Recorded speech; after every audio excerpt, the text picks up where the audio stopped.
Hey, Shalom.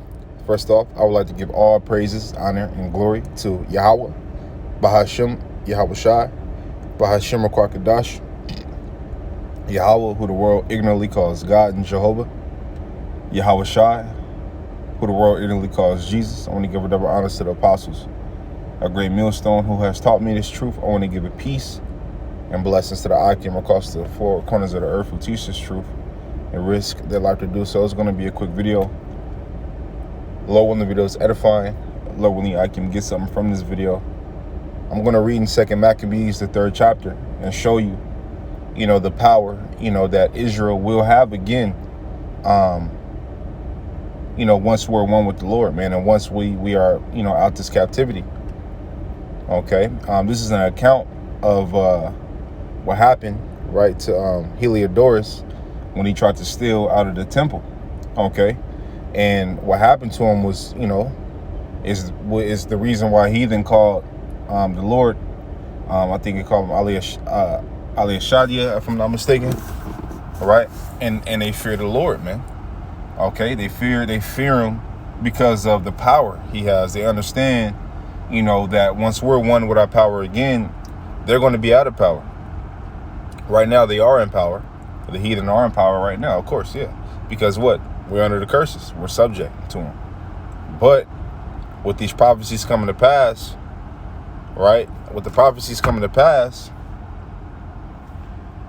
the further we get to the end, the closer we are to the kingdom. Once we're in the kingdom, all these nations will be subject to us. Okay, period. And they're going to build up what we tell them to build up. And any nation that won't get along with it or won't get down with it will lay down. Okay, point blank, period.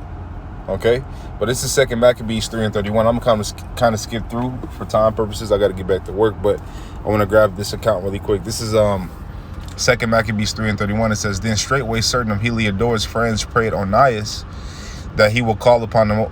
Oh no, let me start up. Salakia. 2 Maccabees 3.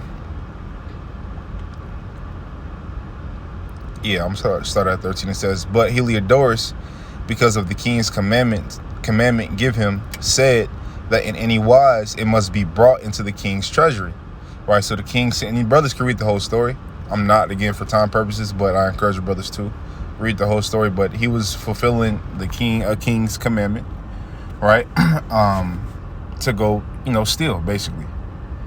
Okay, and bring it back to whom he was serving, which was the king. Okay, it's 14. It says, "So at the day which he appointed, he entered into order this matter. Wherefore there was no small agony through the whole city, but the priests, prostrating themselves before the altar in their priests' vestments, called unto heaven upon him that made a law concerning things given to he kept, that they should safely be preserved for such as had committed them to be kept." And go down.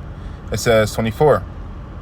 "Now, as he was there present himself with his guard about the treasury, the Lord of spirits and the Prince of all power caused a great apparition, so that all that presumed to come in with him were astonished at the power of the Most High and fainted and were so afraid." It says, "For there appeared," and this is when Heliodorus came, and it says, "For there appeared unto him an horse with a terrible rider upon him, and adorned with a very fair covering. And he ran fiercely and smote at Heliodorus with his forefeet." Okay, it says, "And it seemed that he that sat upon the horse had complete hardness of gold." Okay, and so the angels decked out. Okay, it says, "Moreover, 2 other young men appeared before him, notable in strength." Okay, notable in strength, what? In shape, muscles.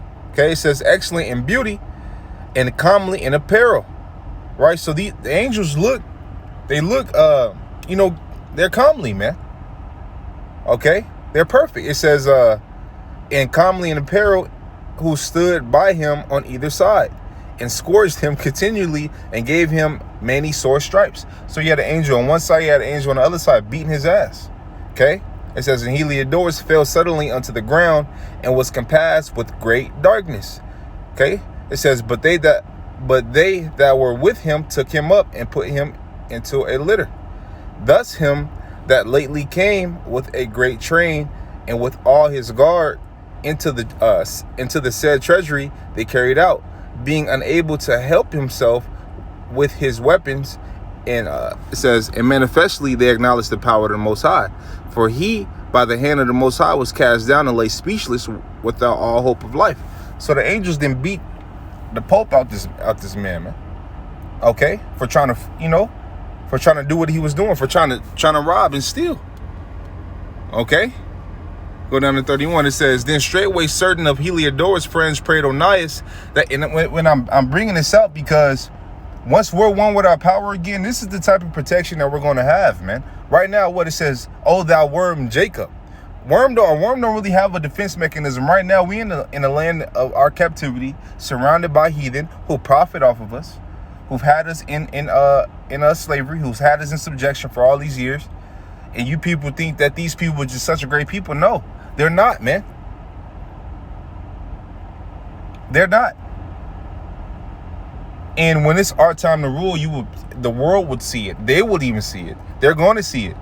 Okay, it says, then straightway certain of Heliodorus' friends prayed Onias that he will call upon the Most High to grant him his life, who lay ready to give up the ghost. So he was getting ready to die. They didn't beat him so bad. It says, so the high priest, suspecting lest the king should misconceive that some treachery had been done to Heliodorus by the Jews, offered a sacrifice for the health of the man. Now, as the high priest was making an atonement, the same young men in the same clothing appeared and stood beside Heliodorus, saying, give Onias the high priest great thanks, insomuch as for his sake the Lord hath granted thee life. Okay, have mercy on him. Okay, it says, and seeing that thou hast been scourged from heaven, declare unto all men the mighty power of the Most High. And when they spoken these words, they appeared no more. So the angels disappeared, man. But they told him, hey, give thanks. Because without that prayer and sacrifice, you'll be gone right now. So Heliodorus, after he had offered sacrifice unto the Lord and made great vows unto him that had saved his life, and saluted Onias, returned. So I was reading that message, but it says, I started back and said, so Heliodorus, after he had offered sacrifice unto the Lord and made great vows unto him that had saved his life, and saluted Onias, returned with his host to the king. Then testified he to all men the works of the great power, Yahweh, which he had seen with his eyes. It says, and when the king Heliodorus, I'm gonna read that back, 36. It says, then testified he to all men the works of the great power, which he has seen his eyes. And when the king Heliodorus, who might be a fit man to be sent yet once again to Jerusalem, he said, now check this out. This is what he said. It said, and all you heathen will have the same energy. And in the times to come, all you heathen will have the same energy. Okay, it says, if thou hast any enemy or traitor, send him thither. Any enemy or traitor, send him over there, where the king tried to send him. If you got an enemy or a traitor, send him that way. Right? Why? It says, and thou shalt receive him well scourged, if he escaped with his life. So you're going to receive him well scourged if he escaped with his life. For in that place, no doubt, there's a special power of the Most High. For he that dwelleth in heaven hath his eye on that place, and defendeth it, and he beateth and destroyeth them that come to hurt. And this is the benefit of being an Israelite. This is a true biblical Israelite. This is the benefit of serving the Lord, man. If the Lord is with us, who could be against us, man? Okay? Yeah, we go through what we go through right now, and it's okay, man. But we pray. I pray that the Lord have mercy on me. Brothers pray that the Lord have mercy on them, right? That he see us through each and every day. That he be a shield and buckler to us, man, because we need him. We can't do anything without him. Period. And this is the importance of serving the Lord, man. This is our power, who created us. We made a covenant with him to follow the law, statutes, and commandments, man. And we went off, and got and went into slavery, basically, under these fucking nations. But in the times to come, this is what these nations are going to experience once again, man. Okay, so with that, the Lord willing, it was edifying. I want to give all praises, honor, and glory to Yahweh, Bahashim, Yahweh Shai, Bahashim, Kakadash. I want to tell you, brothers, keep pushing on to the next. Shalom.